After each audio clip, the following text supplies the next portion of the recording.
My name is Rosalie, 58 years old, and retired after 30 years of teaching elementary school children.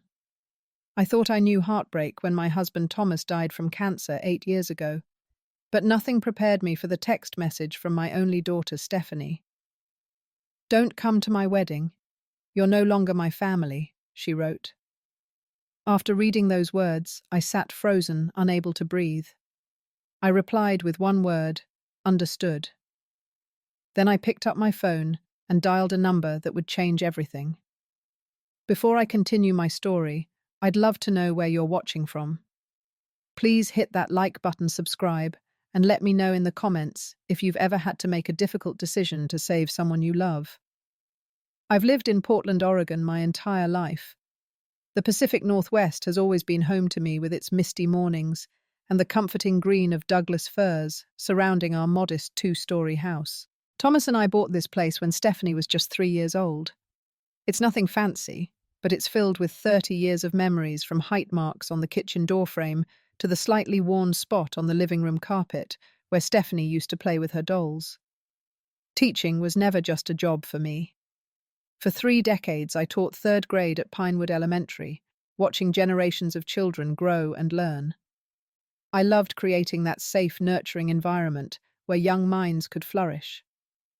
Perhaps that's why it was so natural to make our home that same kind of haven for Stephanie, especially after Thomas died.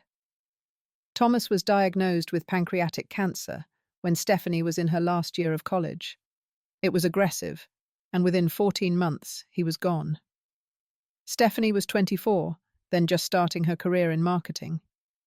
We leaned on each other during that terrible time. I remember the nights she'd come over after work, and we'd look through old photo albums, sometimes crying, sometimes laughing at Thomas's terrible jokes and the way he could never quite get the Christmas lights hung evenly. Stephanie has always been smart and determined. Even as a child, once she set her mind to something, there was no stopping her. She taught herself to read before kindergarten by insisting I point to every word in her bedtime stories.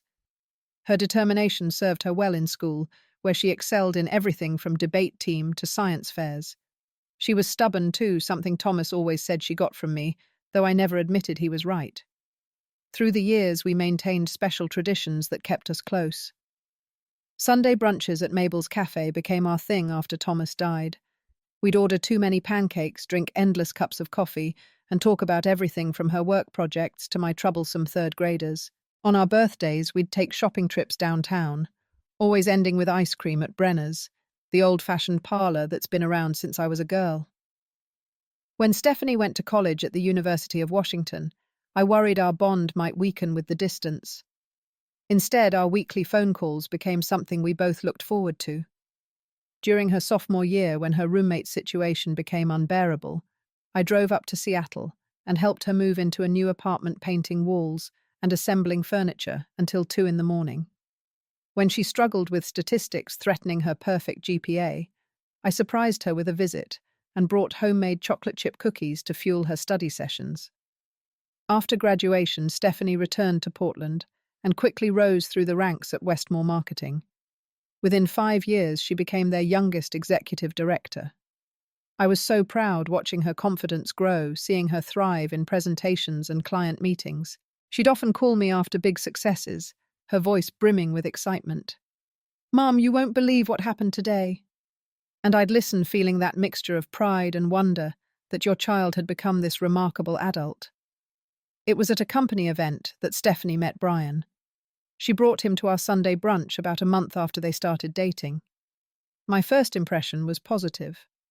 He was handsome in that clean-cut way, with perfect teeth and carefully styled hair.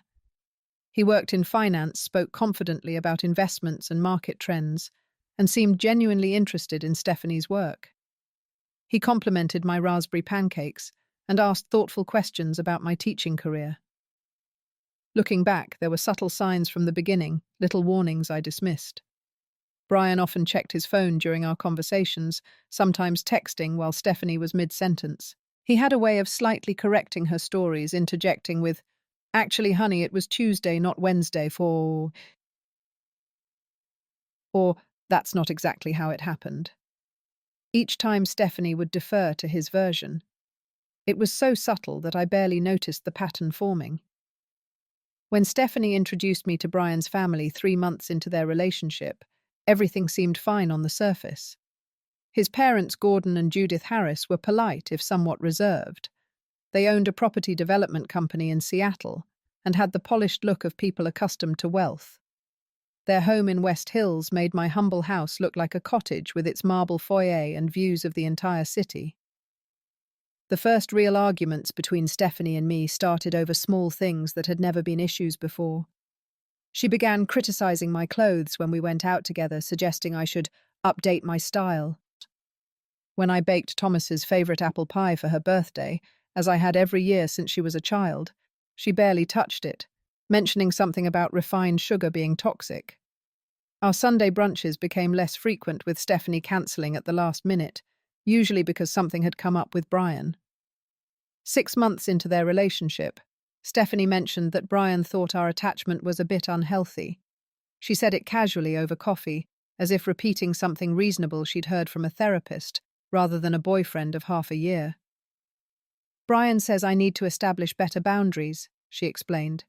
He thinks I rely on you too much emotionally, and it's preventing me from fully committing to our relationship. I tried to adapt to give Stephanie the space she seemed to suddenly need. I stopped calling as often, waited for her to initiate our get-togethers, and bit my tongue when she repeatedly cancelled plans. I told myself this was normal, that all relationships evolve, and that perhaps I had been holding on too tightly after losing Thomas.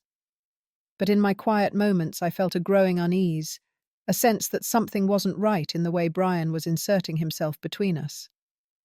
The engagement announcement came during a dinner at an expensive downtown restaurant Brian had chosen. Stephanie was beaming as she extended her hand to show me the diamond ring, so large it seemed to weigh down her slender finger. "We're getting married," she announced, her eyes seeking my approval. I pushed aside my reservations and embraced her, genuinely happy for her excitement, while silently praying that my concerns about Brian were unfounded. "I'm so happy for you, sweetheart," I said, meaning it despite my mixed feelings. I wanted her to have the joy Thomas and I had shared for 26 years. I wanted her to be loved completely, not molded into someone else's vision. In those first weeks after the engagement, Stephanie and I talked almost daily about wedding plans. She wanted my input on venues, flowers, and the guest list. I offered to contribute $15,000, most of my savings, toward the wedding. It was money Thomas and I had set aside years ago for this very occasion, and using it felt like a way of including him in this milestone. Our first disagreement about the wedding came when discussing locations.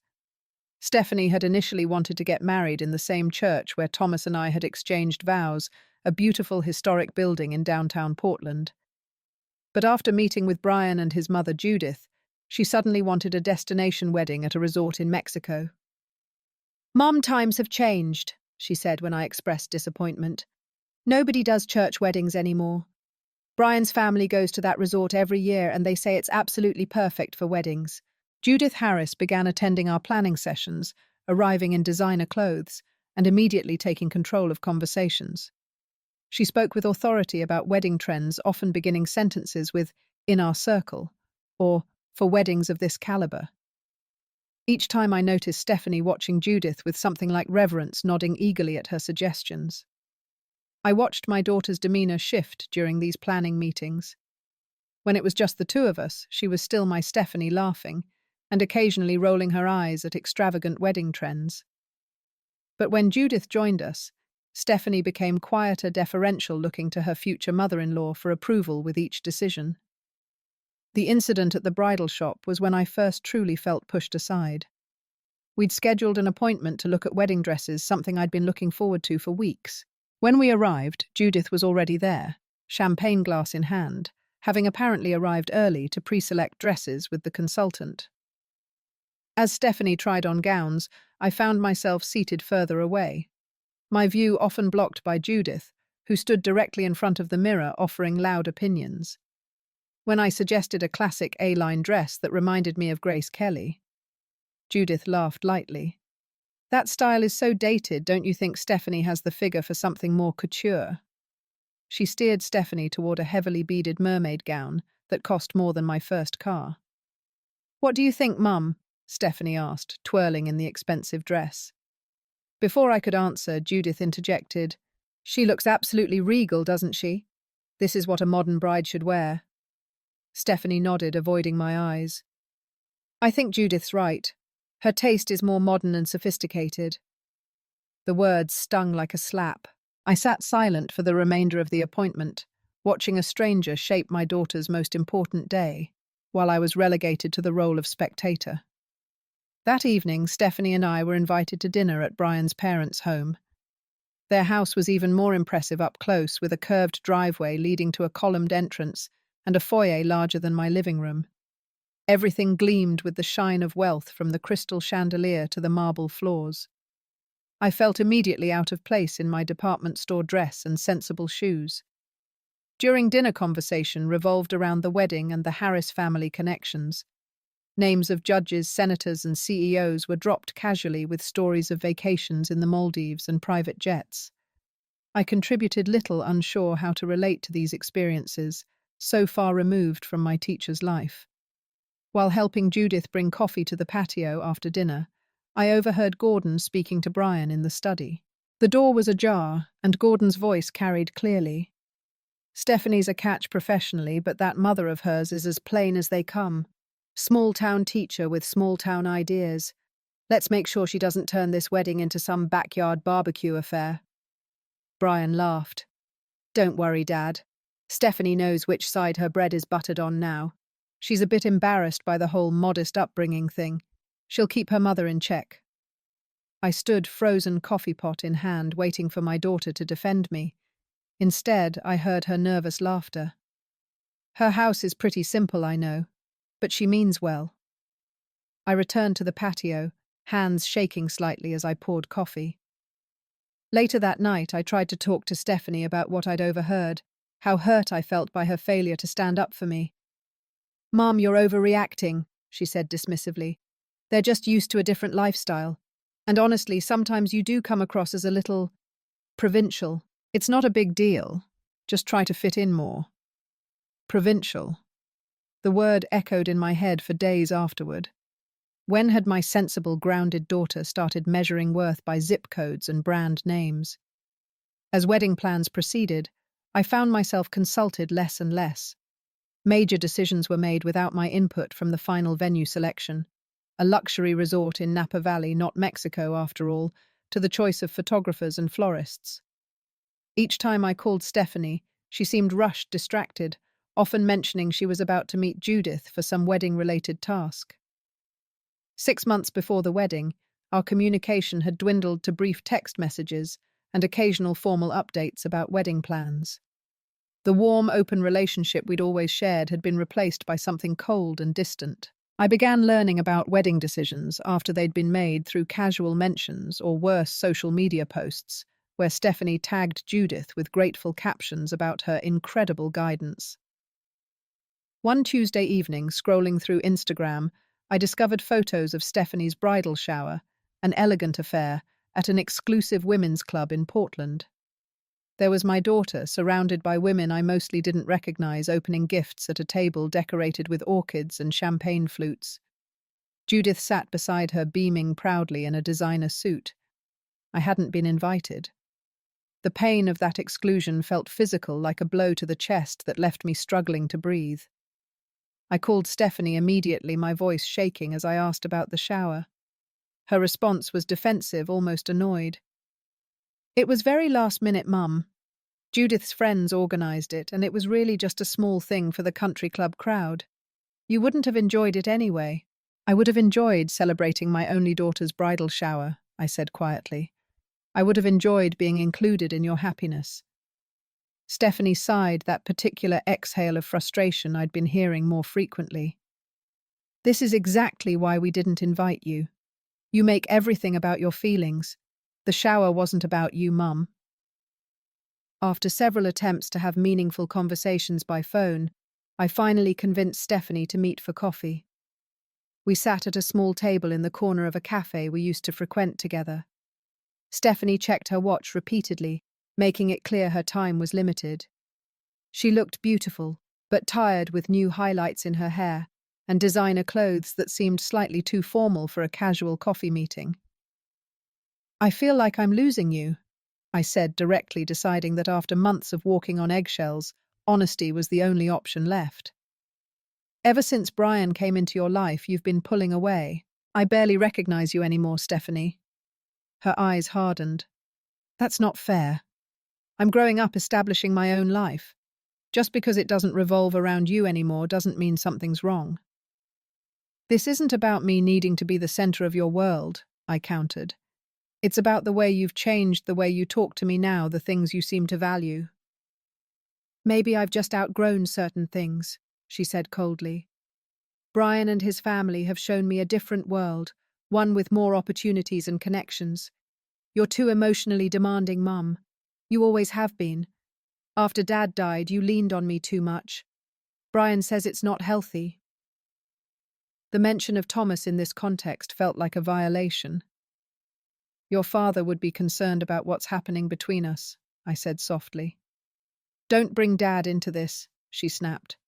"Brian says you use his memory to manipulate me emotionally." I sat back stunned. "Those are Brian's words, not yours. Can't you see what's happening? He's coming between us, making you doubt our relationship." "This is exactly what I'm talking about." Her voice rose enough that nearby patrons glanced our way. "You can't accept that I have other important people in my life now. Brian and his family are my future. They're funding the entire wedding, by the way.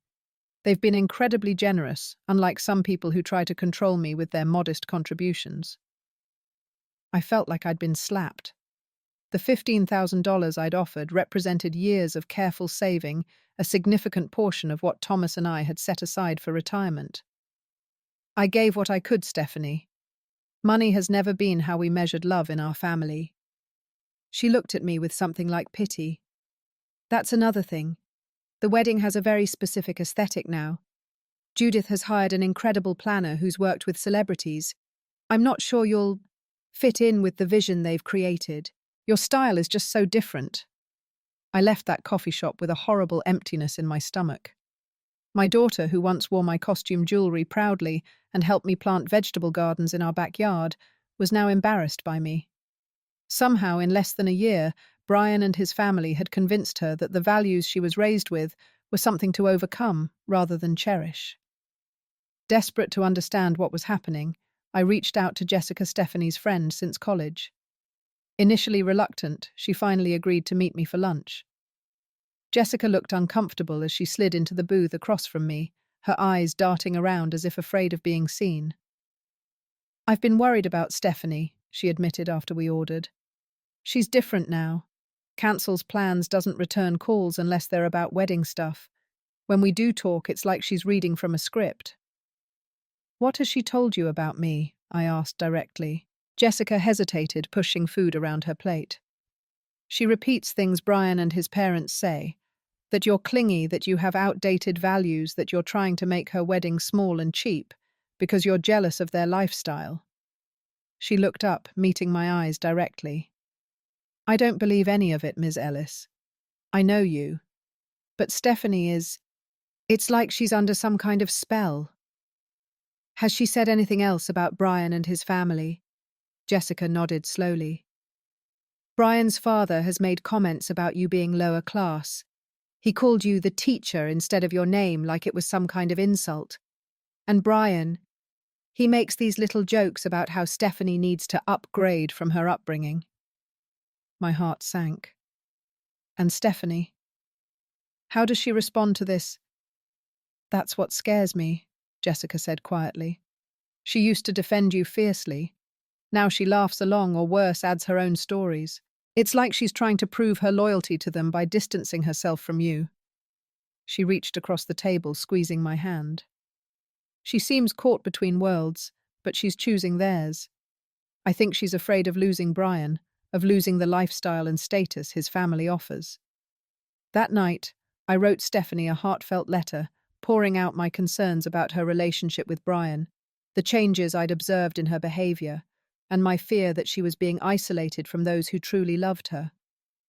I expressed my unconditional love, but also my worry that she was losing herself in trying to please Brian's family. Her response came via text, cold and dismissive. "Stop trying to guilt-trip me. Brian says your letter is a classic manipulation tactic. If you can't be happy for me without all this drama, maybe you shouldn't be part of the wedding after all." 3 months before the wedding date, as I was grading papers for the literacy program I volunteered with, my phone chimed with a text message from Stephanie. What I read made the room spin around me. "I've given this a lot of thought. I think it would be best if you don't come to the wedding. Brian's family is making a significant investment, and they deserve a drama-free day. You've always been emotional and difficult, and I can't risk you making a scene. This isn't personal, but Brian and I need to start our life without your constant neediness. You're no longer my family. Please respect this decision." The phone slipped from my hands onto the table. I couldn't breathe, couldn't process the words I'd just read. My only child, the person I'd carried inside me, nursed through fevers, taught to ride a bike, helped move into her first apartment, held while she cried over her father's death, had just disowned me, declared me no longer family, 3 months before what should have been one of the most important shared moments of our lives. I picked up the phone with trembling hands and read the message again, hoping I'd misunderstood. But the words remained cold and final on the screen. My chest felt tight, each breath shallow and painful. Tears blurred my vision as I stumbled to the couch, collapsing into the cushions, where Stephanie and I had shared so many movie nights and heart-to-heart talks. For hours I sat immobile, moving only to reread old text messages between us, scrolling back to times when her words were filled with love and appreciation. I pulled out photo albums, tracing my finger over images of Stephanie growing up. Her first day of kindergarten, middle school, graduation, prom night, with Thomas proudly standing beside her. In every photo, her eyes held the same openness and warmth I'd always known, so different from the cold distance I'd seen in recent months. Night fell, and still I sat crying until no more tears would come. I hadn't felt this level of despair since the day Thomas died. At least then, Stephanie and I had faced our grief together. Now I was alone with a pain I couldn't comprehend, rejected by the person I loved most in the world. As dawn broke, casting soft pink light through the living room windows, a strange clarity began to emerge through my grief. This wasn't my daughter speaking. The Stephanie I raised would never be so cruel, so dismissive of our history together. Something deeper was wrong. The text message wasn't just a wedding disinvitation. It was a cry for help my daughter couldn't consciously make. I thought of Thomas, what he would say if he were here. He'd been the more analytical one in our relationship, less likely to be swept up in emotion. "Look at the patterns, Rosie," he would say. "People tell you who they are through consistent behavior, not occasional words." Sitting in his old armchair, I began mentally reviewing every interaction with Brian over the past year. The subtle way he corrected Stephanie's stories. How he always seemed to have an urgent call whenever conversation turned personal. The manner in which he praised Stephanie for evolving beyond her upbringing. Comments about her friends being not quite at your new level. Then there were the changes in Stephanie herself. The gradual withdrawal from friends. New insecurities about things she'd never worried about before. The increasing fixation on appearances and status. Her diminishing confidence in making decisions without Brian's approval. All classic signs of someone under the influence of a controlling personality. I realized with growing horror that I'd been watching my daughter disappear into a manipulative relationship without recognizing the full danger. Brian wasn't just a status-conscious snob. He was systematically isolating Stephanie, eroding her self-confidence, and replacing her values with his own. And his parents weren't just wealthy elitists. They were actively helping their son acquire my daughter, like a trophy, using their money and status as weapons. I had two choices: accept the rejection and lose my daughter potentially forever, or fight for her, even if it meant risking her anger. The decision wasn't difficult. I would do whatever necessary to protect Stephanie, even from herself.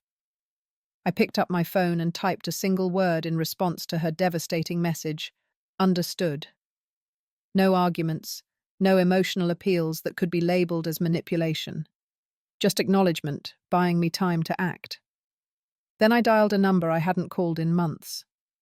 My late husband's brother James had been a police detective for 20 years before opening his own private investigation agency. More importantly, he loved Stephanie like a daughter and had grown increasingly concerned by her absence from family gatherings. "James," I said when he answered, my voice steadier than I expected, "I need your help. It's about Stephanie. I think she's in trouble." James called me back less than 48 hours later, his voice grave. "Rosalie, you were right to be concerned. There's a lot here, and none of it's good." He explained that Brian's family business, Harris Development Group, was currently under investigation by the Securities and Exchange Commission for financial irregularities. Though not yet public, there were serious allegations of investor fraud and misappropriation of funds. The business projected an image of success and luxury, but according to James's contacts, it was teetering on the edge of collapse. "That's not all," James continued. "Brian has been engaged twice before. Both relationships ended suddenly about 2 months before the wedding dates." My stomach tightened. What happened? I managed to contact one of the ex-fiancées. She was reluctant to talk at first, but eventually told me that Brian followed the same pattern. Charming at first, then gradually isolating her from friends and family, making her dependent on his approval. By the time she realized what was happening, she had few people left to turn to. The parallels were chilling. Did she say why the engagement ended? Brian's family apparently found someone better, a woman with more valuable professional connections. They discarded her once she'd served her purpose, which seems to have been accessing her client network for investment opportunities. James had discovered that despite their displays of wealth, Brian was deeply in debt. He drove a leased luxury car, wore expensive clothes bought on credit cards, and lived in an apartment subsidized by his parents. Even more disturbing, there was evidence that Brian and his family were now using Stephanie's excellent credit rating and her connections at Westmore Marketing to secure loans and business opportunities. "From what I can tell," James said, "this is something of a family business model. Gordon finds successful women for Brian to charm. They isolate them from their support networks, integrate them into the family business extract, what value they can then move on." The previous 2 fiancés both reported similar patterns. James had obtained photographs from social media and security cameras showing Stephanie over the past 6 months. The progression was disturbing, from her usual confident, smiling self to someone who looked increasingly stressed and unhappy with Brian always at her elbow, a hand placed possessively on her back or arm. "There's something else you should know," James added. "The wedding isn't being funded by Brian's family at all. Stephanie has taken out loans in her name. She's going into significant debt for this event, likely at their urging. The Harris family is contributing almost nothing, despite controlling every aspect of the planning." I felt sick, imagining my daughter trapped in this web of manipulation, being used for her success and connections, while being turned against the people who truly cared about her. "And Judith Harris has been actively spreading stories about you," James continued. "She's told people in their social circle that you're mentally unstable, that you've been harassing Stephanie with emotional demands. She's painting a picture of you as an obstacle to Stephanie's happiness and success." "What do we do?" I asked, my mind racing with the implications of everything James had uncovered. "We need to be careful," he warned. "Confronting them directly could backfire badly. If we accuse Brian, his family will close ranks. They'll convince Stephanie we're attacking her, not them, and push her further away. We need concrete evidence she can't dismiss, presented in a way that lets her come to her own conclusions." Over the next few days, James continued his investigation, gathering documentation about Brian's financial situation and the SEC investigation into his family's business. Meanwhile, I reached out to one of the ex-fiancées James had mentioned, Amanda Pierce. Amanda agreed to meet me at a quiet cafe outside Portland. She was an attractive woman in her early 30s, professionally dressed, but with a wariness in her eyes that spoke of past wounds. She glanced around nervously as she sat down, as if expecting to see Brian or his family. "I never thought I'd be discussing this with anyone," she said after ordering tea. After it ended, I just wanted to forget it all happened. She told me how she'd met Brian at a charity gala 3 years earlier. Their relationship had followed an eerily similar trajectory to Stephanie's, initial charm giving way to subtle control isolation from friends and family, constant criticism disguised as helpful suggestions. By the time they were engaged, Amanda had changed her appearance, distanced herself from college friends, and was working directly with Gordon Harris on marketing for their family business. The worst part wasn't the control or even the financial exploitation, Amanda said, stirring her tea absently. It was how they made me doubt myself, my perceptions, my worth. Brian would say things like, "You're so lucky I see your potential when no one else does," or "Your family just doesn't understand what it takes to succeed at our level." I started to believe I needed him and his family to have value. "How did you break free?" I asked, desperately, hoping for a blueprint to help Stephanie. Amanda's eyes met mine directly. My sister refused to give up on me. When I disinvited her from the wedding, yes, Brian convinced me to do that too, she sent me documented evidence of their financial schemes. She had a friend in banking who had flagged their accounts for suspicious activity. Seeing it in black and white, I couldn't deny it anymore. She reached into her purse and pulled out a folder. "I've kept these as a reminder never to ignore red flags again." Financial records, transcripts of conversations where Brian and his father discussed using my connections, emails between them about finding the next prospect while I was still engaged to him. She slid the folder across the table. "Your daughter needs to see the truth. I hope it's not too late." With shaking hands, I accepted the documentation, another piece in the puzzle James and I were assembling. Amanda squeezed my hand before leaving. "Your daughter is lucky to have a mother who fights for her," she said softly. "I wish I'd listened to mine sooner." With the evidence mounting, James and I developed a careful strategy to help Stephanie see the truth, without pushing her further into Brian's control. Direct confrontation would only reinforce the narrative that I was trying to sabotage her happiness out of jealousy or neediness. Instead, we needed to create opportunities for Stephanie to discover the truth herself. I contacted Jessica, explaining my concerns, without sharing all the details of what James had uncovered. Always loyal to Stephanie, she agreed to help, promising to gently express her own concerns about Brian's controlling behavior whenever they spoke. "I've been holding back because I was afraid of losing her friendship completely," Jessica admitted. "But I'd rather try and fail than do nothing." Next, I reached out to Professor Eleanor Wright, Stephanie's mentor from college, who had remained a respected figure in her life. After hearing a condensed version of my concerns, Professor Wright agreed to invite Stephanie to coffee, ostensibly to catch up on her career progress. During their meeting, she would subtly inquire about Stephanie's well-being and relationships, offering an outside perspective from someone Stephanie trusted. Meanwhile, James discreetly contacted the financial crimes investigator handling the case against Harris Development Group.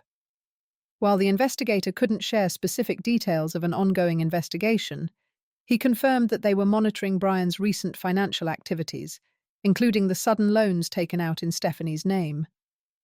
I spent days writing a detailed letter to Stephanie, carefully documenting the patterns I'd observed in her relationship with Brian, paired with research on emotional manipulation and financial exploitation. I included copies of the evidence James had gathered, and Amanda had provided, from financial records to the SEC investigation details, but I didn't send it. Not yet. It would be our last resort, used only if more subtle approaches failed. Instead, James helped me create a private, password-protected website containing all the documentation organized clearly, with minimal emotional language. If Stephanie became receptive to hearing our concerns, we could simply share the password, allowing her to review the evidence at her own pace without pressure. The waiting was excruciating. 2 more weeks passed with no communication from Stephanie. I saw on social media that wedding preparations were continuing, with Judith posting photos of venue visits and flower arrangements, always with captions emphasizing the exclusive nature of the upcoming event. Stephanie appeared in some photos smiling, but with a tightness around her eyes I recognized from times of stress in her childhood. Then, 14 days before the wedding, my phone rang with Stephanie's number. I answered immediately, heart racing, trying to keep my voice calm and neutral. Mom. Her voice sounded small, uncertain, nothing like the confident tone she'd adopted in recent months. Are you busy right now? Not at all, sweetheart. What's up? I kept my tone casual, fighting the urge to ask a flood of questions. I just... She paused, and I heard her take a shaky breath. I was wondering if we could talk. In person. Maybe tonight. Of course. Would you like to come over? I tried to contain the surge of hope rising in my chest. Yes. I think... I'd like that. Around 8. I'll be here. I can make some of that chamomile tea you like. There was another pause before she responded, her voice barely audible. That sounds nice. Thank you, Mum. When Stephanie arrived at my house that evening, I barely recognized her. She had lost weight, her designer clothes hanging loosely on her frame. Dark circles shadowed her eyes, and the confident posture she'd always maintained was replaced by hunched shoulders and nervous gestures. She stood awkwardly in the entryway, as if suddenly unsure of her place in the home where she'd grown up. I resisted the urge to embrace her, sensing she needed space. Come sit down, I said gently, leading her to the living room. The tea's ready whenever you want it. She perched on the edge of the couch, hands clasped tightly in her lap. I'm sorry for coming over so late.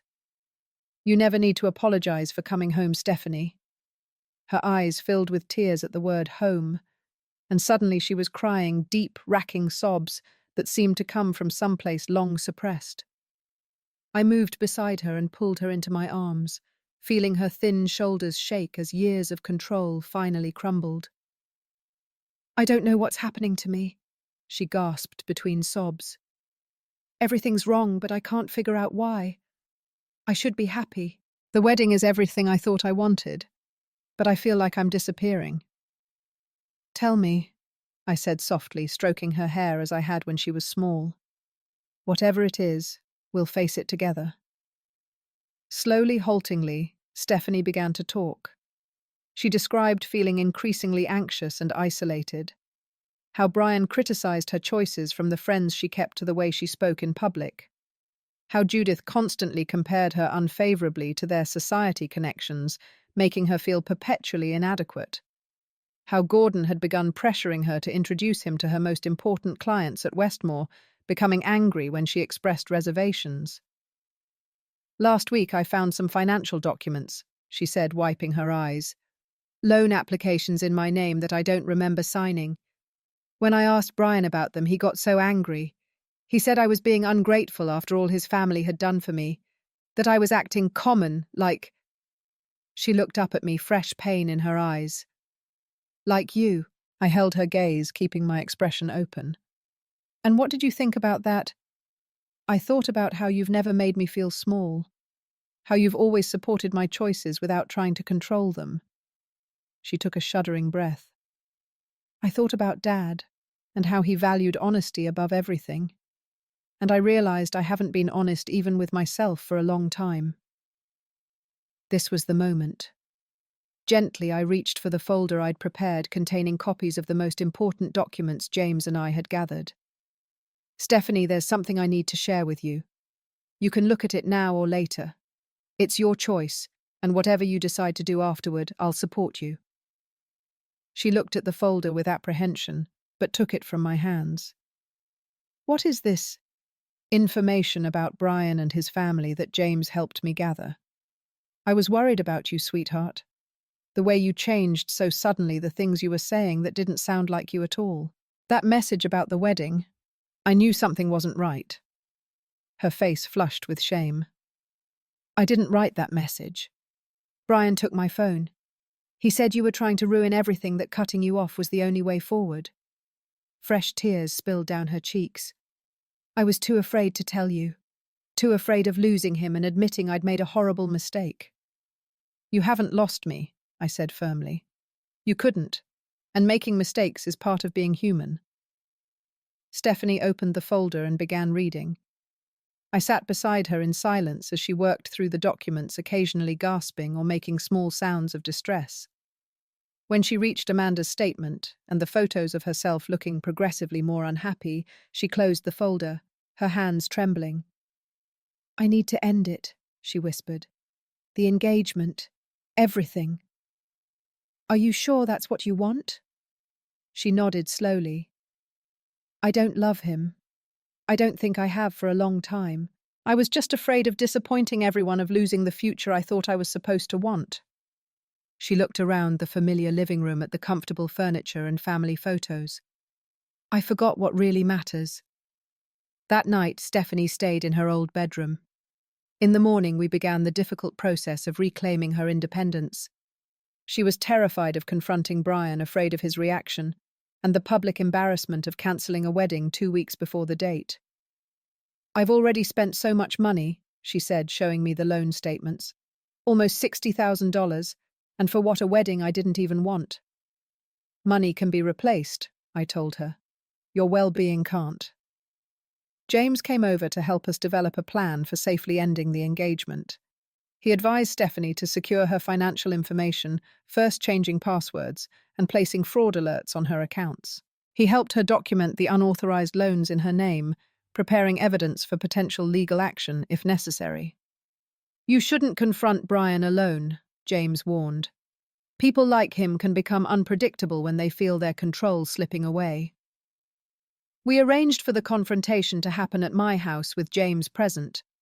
Stephanie texted Brian asking him to come over to discuss some concerns about the wedding financing.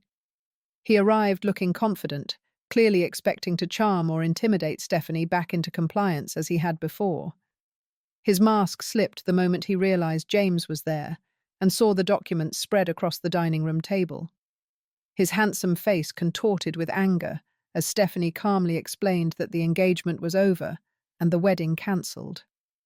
"You're making a massive mistake," he hissed, his charming facade completely gone. "My family has connections you can't imagine.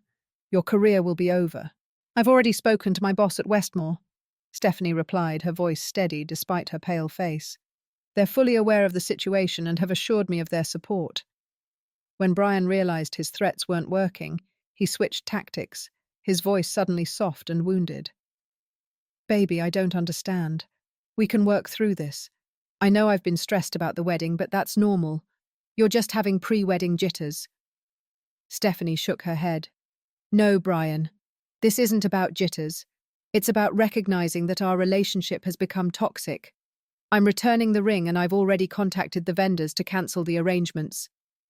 "Your mother has poisoned you against me," he snarled, mask dropping again as he pointed at me. "She couldn't stand to see you happy, to see you rise above her pathetic little life." James stepped forward, then his presence a reminder that Brian wasn't in control of this situation. "I think it's time for you to leave, Brian. Unless you'd like me to share these financial documents with my contacts at the SEC. I understand they're already quite interested in your family's business practices." Brian's face went from red to white. Without another word, he stormed out, slamming the door so hard a picture fell from the wall. Stephanie collapsed into a chair, trembling but resolute. "He'll be back," she said quietly. "Him or his parents. They won't let go easily." "We'll be ready," I promised, squeezing her hand. "You're not alone anymore." The aftermath of calling off the wedding was difficult but healing. As Stephanie had predicted, Brian didn't give up easily. He alternated between angry threats and tearful pleas, showing up at her apartment unannounced until she filed for a restraining order with James's help. Gordon Harris called her boss at Westmore, attempting to have her fired, but the company stood behind her after she explained the situation. Judith spread vicious rumors in their social circle, but without Stephanie's participation, their interest in the drama quickly faded. The financial aftermath was significant. Stephanie was left with substantial debt from the wedding preparations, though James helped her dispute the loans that had been taken out without her knowledge. The non-refundable deposits and cancellation fees still amounted to thousands of dollars. "I can help," I offered, prepared to use my retirement savings if necessary. Stephanie shook her head firmly. "This is my responsibility, Mum. I need to fix this myself."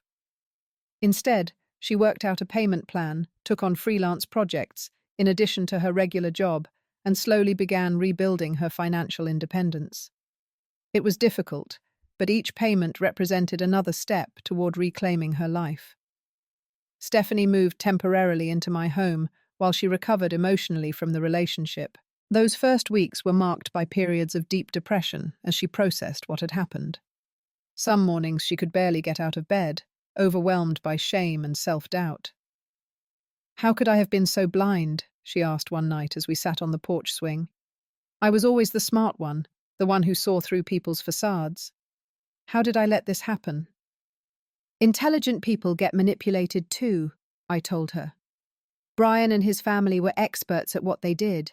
They isolated you gradually, made you doubt yourself, created an environment where their approval became everything. That's not weakness on your part. It's a calculated strategy on theirs." I was careful to support Stephanie, without overstepping, giving her space to heal, while remaining available whenever she needed me. I cooked her favorite meals, but never pressured her to eat when her appetite was poor. I left gentle reminders about self-care, but respected her need for privacy. Most importantly, I listened without judgment as she processed her feelings, never saying "I told you so," or reminding her of warnings she'd dismissed. Slowly, our relationship began to rebuild. Not as the enmeshed bond Brian had criticized, but as something healthier. Two adult women who respected and loved each other while maintaining appropriate boundaries. We started new traditions like Thursday evening walks along the riverfront, but without the expectation that either of us would rearrange our lives to maintain them. One evening, about 2 months after the wedding was cancelled, I heard Stephanie laughing on the phone in the kitchen. The sound startled me. It had been so long since I'd heard her genuine laughter, not the forced social chuckle she'd developed during her time with Brian. When she hung up, she was smiling. "That was Jessica," she explained. "We're going to meet for lunch tomorrow. She's been so patient with me even after I pushed her away." It was a small moment, but significant. Stephanie was reconnecting with the friends who truly cared about her, rebuilding the support network Brian had systematically dismantled. With my encouragement, Stephanie began seeing a therapist who specialized in recovery from controlling relationships. I joined her for several family therapy sessions, where we learned healthier communication patterns and how to recognize when past dynamics were resurfacing. The therapist helped Stephanie understand that she hadn't been weak or stupid for falling under Brian's influence, but that she could develop stronger boundaries to protect herself in the future. "You know what's strange?" Stephanie said, after one particularly breakthrough session. "I feel more like myself now than I have in years. Even before Brian, I think I was always trying to be what other people wanted. Perfect daughter, perfect student, perfect employee. Now I'm learning to just be Stephanie." She joined a support group for survivors of controlling relationships, finding solace in sharing her experience with others who understood. In that safe space, she could express the complicated emotions, the lingering attraction to Brian, despite knowing how toxic he was, the embarrassment of having been manipulated, the anger at having lost nearly 2 years of her life to his influence. 6 months after ending the engagement, Stephanie received a job offer from a marketing firm in Seattle. It was a significant promotion with more creative control than her position at Westmore. She showed me the offer letter over dinner, her expression a mix of excitement and uncertainty. "It's a great opportunity," she said carefully, "but it would mean moving. I'm not sure if I should leave Portland right now. Leave you." I felt a pang at the thought of her being 3 hours away, but I knew what my answer needed to be. "You should absolutely take it," I said firmly. "It sounds perfect for you, and Seattle's not that far. We can visit each other regularly." Relief flooded her face. "Are you sure? After everything that's happened, I don't want you to think I'm abandoning you. Stephanie, healthy relationships can stretch across distances. I want you to build the life that makes you happy. That's all I've ever wanted." 2 weeks later, I helped her pack her apartment and move to Seattle. As we unloaded boxes in her new place with its view of Puget Sound and proximity to the vibrant downtown area, I felt nothing but pride watching her arrange her space exactly as she wanted it, without consulting anyone else's preferences. We established new routines, Weekly video calls, monthly visits in either Portland or Seattle, and a shared digital photo album where we posted pictures of our daily lives. The distance actually strengthened our relationship, allowing Stephanie to establish her independence while still maintaining our connection. A year after the cancelled wedding, Stephanie mentioned during a video call that she had been on a few dates with a colleague from work. "It's very casual," she said, a blush colouring her cheeks. "We're taking things extremely slowly. But he's kind, and he actually listens when I talk." "That's wonderful, sweetheart," I said, genuinely happy to see her cautiously opening her heart again. "Just remember there's no rush. Trust your instincts." "I am," she replied confidently. "And my first instinct was to tell you about him to see what you think when you meet him. That's different from before, isn't it? With Brian, I was afraid of your opinion, because deep down I knew something was wrong. As I reflect now on the journey we've taken, I'm struck by how the most painful message I've ever received ultimately led to the healthiest version of our relationship. Through nearly losing each other, Stephanie and I both learned profound lessons about love boundaries and the delicate balance between connection and independence. Thomas would be proud of us, I think. Proud of Stephanie's courage in reclaiming herself, and proud of me for fighting for our daughter, even when it meant risking her anger. He always said that real love requires both holding on and letting go, knowing when to stand firm and when to release. Our new relationship isn't perfect. We still occasionally slip into old patterns, me offering unsolicited advice, Stephanie bristling at perceived judgment. But now we catch ourselves laugh and readjust. We've learned that family isn't about control or meeting expectations. It's about supporting each other's authentic journey, celebrating victories, and providing soft places to land during defeats. Last month, Stephanie surprised me with tickets to a cooking class we took together in Seattle. As we laughed over our misshapen pasta and sauce-splattered aprons, I looked at my beautiful, independent daughter and felt a gratitude so deep it brought tears to my eyes. 2 years ago, I nearly lost her. Today, I have the privilege of knowing her as the strong, discerning woman she's become.